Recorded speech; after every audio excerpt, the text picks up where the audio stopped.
Hoe om te bid vir iemand wat rou, deel 3. So, volg ons op die vorige video wat ek gepraat het oor die rus.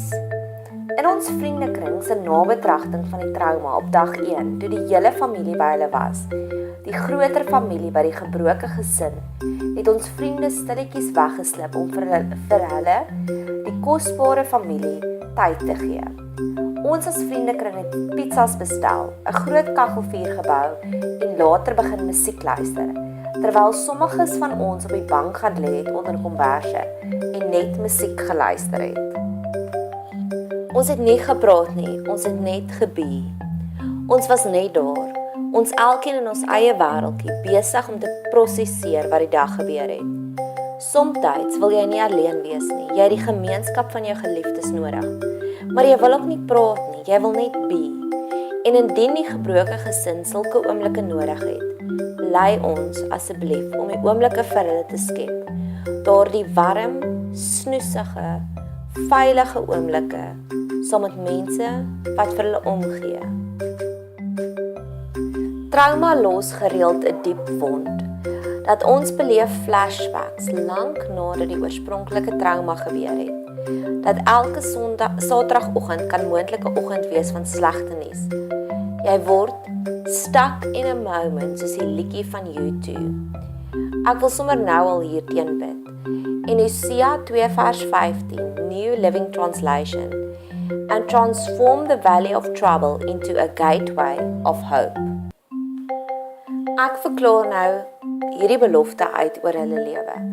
Dat elke baken, elke herinnering wat terugverwys na die oomblik van tragedy, van trauma, dat God dit sal kom verander in 'n deur, iets waardeur 'n mens kan loop en nie meer sit in die vallei nie, in 'n deur van hoop. Expectation, hope, live, that thing that I long for.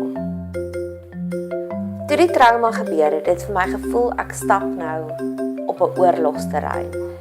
Asof liggaamsdele oral uitmekaar uitgeskiet was.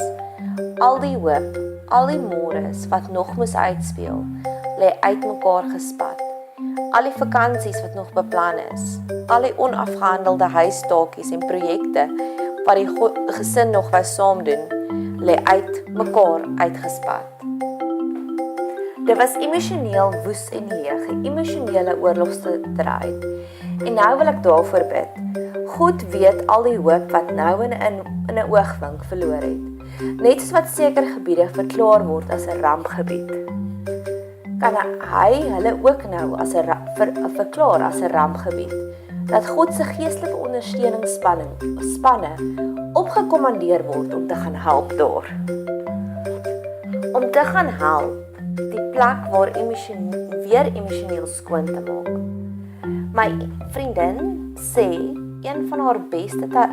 my vriendin se een van haar beste talente is arts and crafts. Sy het verlede jaar vir my mosaïeknommertjies gemaak vir ons gebedstuin by Bed 7. Kyk net hoe mooi is dit. En net soos wat sy meesterstukke gemaak het vanuit die gebreekte teeltjies en iets pragtig gemaak het vanuit die gebrokenheid, bid ek ook nou dat God so hulle gebreekte lewens weer sal saamvoeg in 'n meesterstuk. Al hulle gebreekte drome, gebreekte hoop en gebreekte vakansieplanne en huisprojekte.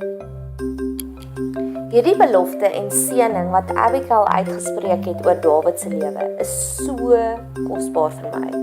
En dis hoe ek nou voel oor die transformasie van 'n emosionele oorlogsterrein na 'n geestelike mosaïek.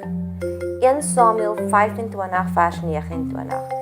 Mag die siel van my Heer dan saamgebind wees in die bondeltjie van die lewendes by die Here, u God. Message Bible. Your God-honored life is tightly bound in the bundle of God-protected life. Rita McPherson vertel ook in haar boek die volgende kosbare sinnetjie. Al die gebroke stukke van ons lewens vorm die pragtige mosaïek van ons toekoms. Hoe mooi is dit? By die emosionele oorlogsterrein op dag 1 van die trauma het sy pragtige, kosbare 14-jarige dogtertjie gestaan en die grasies wat haar pappa geplant het, gestaan en nat gemaak. Sy het seker vir 2 ure gestaan en die nuut geplante grasies nat gemaak vanuit skok. Dalk was dit simbolies van al die trane wat sy eintlik wou huil vir haar pappa, maar die klein lyfie het dit net nie toegelaat dat daar soveel water vanuit haar diepste vloei nie. Maar hier was die collateral beauty wat ek gesien het in hierdie oomblik. Die jonge hartjie se eerste reaksie was nie woede teenoor God of haar pappa nie. Dit was nie selfbejammering nie. Dit was 'n aktiewe stap om te bou en te laat groei aan die projekte wat haar pappa begin het. Mag dit die lese en die ritme wees van haar genesingsreis. Kom ons bou voor op dit wat my pappa begin het. Kom ek wees die hande en voete om die projekte te voltooi wat hy begin het. Die tweede pragtige heilige sacred oomblik was haar jonge vriendinnetjie. Die jong vriendin was net so 2 tree agter die gebroke tiener.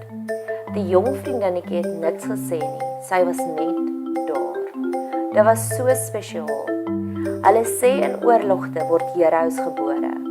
In daardie toneel was 'n hero gebore in haar vriendin en die sagte, gentle, deernis omgee wat sy vir haar vriendinnetjie gegee het. Mag die kinders ook net sulke perfekte ondersteuning hê in elke stapie vorentoe. Paulus lys hierdie hele lang lys van diep en woeste storms waardeur hy al reeds gewerk het in 2 Korintiërs 12 vers 10. En net soos Paulus se hele lang lys van eienaars, verwerpings, mishandelings waardeur hy al reeds deurgewerk het, so kan ek 'n langer lys skryf van dinge waardeur my vriendin alreeds gewerk het. Sy het al meer eienaar geproe in haar lewe as wat hele gemeenskappe al saam beleef het. Sy het al haar dosis van eienaar gehad. Hierdie versie laat my nou besonder baie aan haar dink. Dis hartsprekend. Sy kan al reeds voor hierdie trauma 'n dik boek geskryf het van alles wat al reeds skeef geloop het in haar lewe. En sy is een van die beste mense wat ek ken. Bad things happen to good people. Tog as jy haar sou ontmoet, sou jy nie kan uitkyk en 'n attitude teenoor die lewe sê dat sy het al soveel kere die gatkant van die lewe na haar toe gesien draai nie. Sy is opgeruimd, vrolik, positief en liefdevol. Maar hoekom ek hierdie gedeelte ook vertel is omdat die vorige versie voor Paulus se lang lys van dinge wat met hom gebeur het, noem Paulus van die spesiale boksie genade. En dis wat ek nou wil uitspreek oor die gebroke gesin. Oor die gesin wat nou ingeboek is in God se ICU-kamer vir gebreekte hartjies. Mag God ook nou vir hulle daardie spesiale boksie genade gee, in die vorm en patroon wat hulle hartsnare diep sal roer.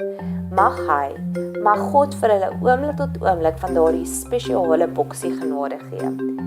2 Korintiërs 12 vers 9. En hy het vir my gesê, my genade is vir jou genoeg, want my krag word in swakheid volbring.